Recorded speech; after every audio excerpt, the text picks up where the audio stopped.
Okay, so now let us see how to install the Jboss using the jar installer. Okay, so as I said, you can install with the help of graphical user interface method as well. Okay, and there are certain benefit of that one. So for that, if you are going to install it in the Linux machines, okay, then you need to make sure that you should have access of the graphical user interface of the Linux machine. Okay, so if you are going for a practice purpose on the Linux machine, then I have posted many videos in our channel. Okay, where how to set up the graphical user interface of the Linux machine. There are certain software that need to be installed. Okay, and then with the help of that, you can access the graphical user interface of the Linux machines. Okay, apart from that, if you are going on a Windows, then Windows is very straightforward. So let me quickly show you. So this is a location where we have downloaded this jar file, right, on the Windows. So here you can just need to run the command java-jar. Okay, and then you can specify the name of this jar file. Okay, so this will open the graphical user interface on the Linux machine. So because this is a Windows machine, so very straightforward. The wizard will be open in front of you, and you can provide all the inputs and into the installation. But if it is a Linux machine, specifically when you are accessing a remote machine with the help of putty, right? So this is a putty that I am using to access the machine which is on my cloud, on AWS cloud, right?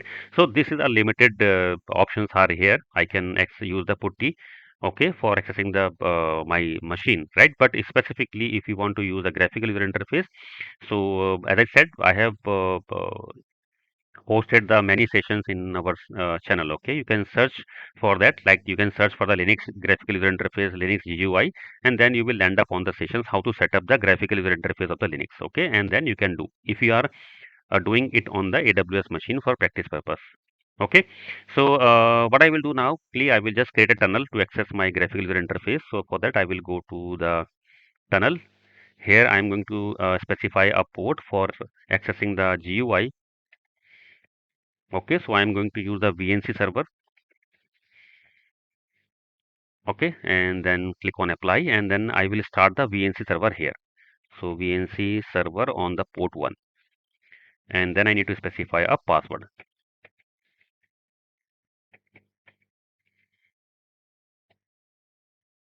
Okay, so once the VNC server has been started in your server, then we can access it with the help of any tool, okay, from your local system. So I'm using the tight VNC.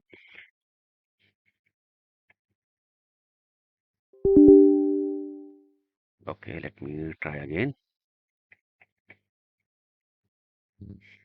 Okay, so you can see I can able to access the interface of my Linux machine. Okay, so apart from VNC process, okay, there are certain more other process are there. Some easy process are also there to access the graphical user interface. So very shortly, I will post that video in our channel as well. Okay, how to access the graphical user interface of the remote machine.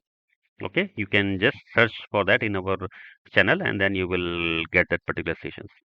Okay, so now here I will go to the terminal, and in the terminal I will go inside my software directory where I have my jar file. So I will quickly set my environmental variables. Okay, so you can set this environmental variable in the profile of your user, dot profile of the user. Okay, for example, in the dot bash underscore profile. So you don't need to set these variables every time. Okay, so let me give u03 and then jdk, and then I need to export the path equal to my Java home, and inside Java home bin. Okay, path, right? So my Java is set now. So I will quickly run java hyphen jar. Okay, and then my jar file name. Okay, so this will open the wizard in same way, just like we have seen in the Windows some time back. Okay, click on the language, whatever you want, and then OK. So the very first screen is about the agreement. Click on I accept and next. Then it will ask for the location where you want to install the Jboss. Okay, so I will give u03, okay, slash Jboss EAP GUI. Okay, then click on next.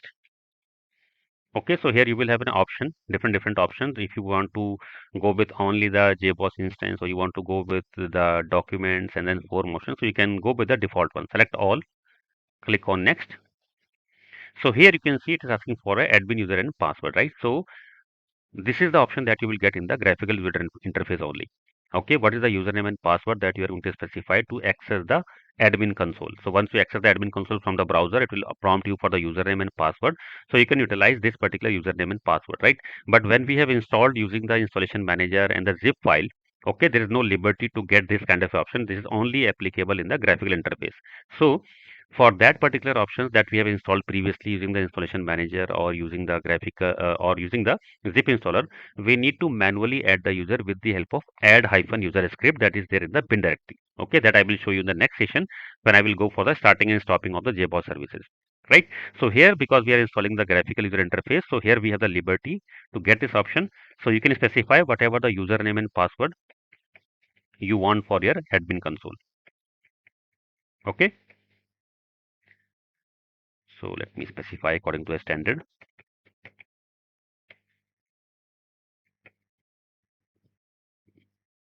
Now click on next. Okay, so here it will show you the details about the installation. Okay, then it will resolve the multiple checks. Okay, whatever the features that is going to be installed, it will do so. It will take some time to check all the components. Okay, that will be eligible for the installation. Okay, now you can say it is completed. All the checks are green. Click on next. Okay, so here we have two options: perform default configuration and perform advanced configuration. Okay, so if you go with the advanced configuration, okay, then you can see there are multiple options are here: install a credential store, secure management interface with HTTP TLS, configure SSL, enable LDAP, add a security domain, install quick starts, configure server port bindings, logging labels, JSF implementation, install JDBC driver for the data sources, right? So these are the advanced options. Okay, if you want to do any kind of a configuration during the installation, but most of the time we do not go with this option because this is completely based on your environment to environment, and we choose the option later time. Okay, whatever the options that we need to enable, we do it later. Okay, so go with the perform default configuration. Okay, click on next. Okay, now you can see the Jboss will be configured with the default settings, right? Because we have selected the default configurations, right? So now click on next. Okay, so first it will add the admin user. So right, if you remember that in the previous screens we have given the username and password, which will be used for logging to a admin server, right? So you can see that this admin user has been added for the standalone configuration as well as for the domain configuration. So if you will start your standalone server, or either you are going to start in the domain mode, in both cases when you are going to access your admin console, okay, the same username and password is going to work, right? Click on next, and here you can see the installation summary. Okay, an uninstaller has been created. So this is a location where an uninstallation had been created. You want to uninstall your Jboss instances. This is a location from where you can go and uninstall your Jboss instance. Okay, and if you want to generate installation script and properties file to be used later time, you can click on this one.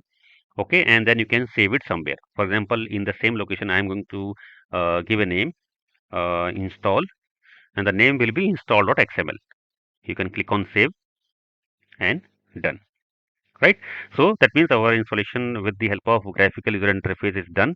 Now if I go back and I will check for the location, so here we have the directory jboss eap gui, right? So this is the directory where we have done the installation with the help of graphical user interface, right?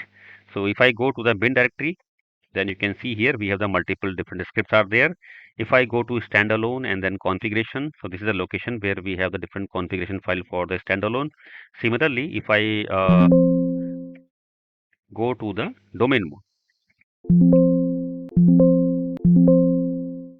domain and then configuration, so here we have a different configuration file for the domain mode, right?